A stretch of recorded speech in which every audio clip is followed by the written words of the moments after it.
Саламатсыздар ма? Бүгінгі тақырыбымыз шартты өрнектер.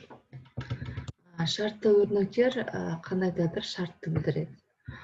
Қабылдайтын мәні логикалық мәнді береді.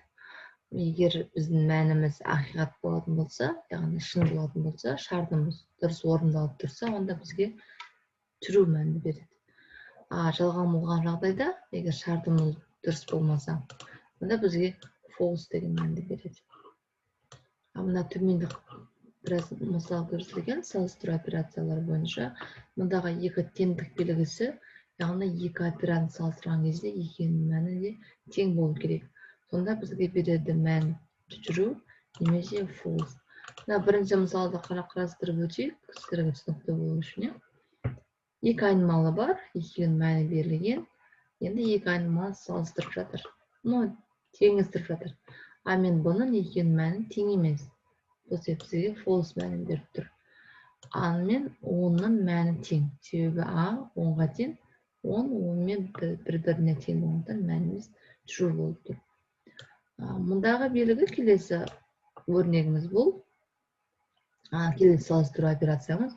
Бұл тең емес тең мағынаны береді. Яғни екі айнымалының мәні тең болмаған жағдайда бізге true мәнін береді.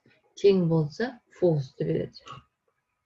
Келесі сол сияқты үлкен не кіші салыстыру операциялары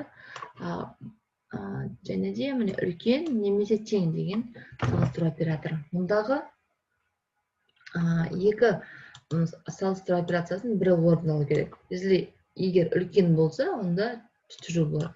Тең болса да мәні true болады. Мысалы, 10 үлкен и тең. Мәніміз true болып тұр. 10 үлкен 4-тен, бірақ тең емес. Сонда да true беріп бір себебі бір операциямыз орындалып тұр. 10 4-тен үлкен екені. Мына жағдайда 10 20-тан үлкен емес, тең емес. Поэтому бізге false беріп тұр. Сол сияқты кем немесе тең дәл осылай орындалып тұрады.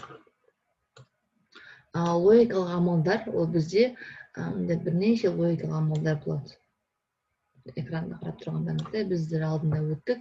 Немесе, және, сол сияқты, сол жердегі мұндағы егер екінің мәні true болатын болса, немесе біреуінің мәні true болса, оны сының мәні true болады. Мұнда А мен Б да екеуі де тең болса, онда true болады. Тең болмаса, онда false болады. Және Б. Мұны тең емес болу керек, яғни бұның мәні С-ға тең болмау керек.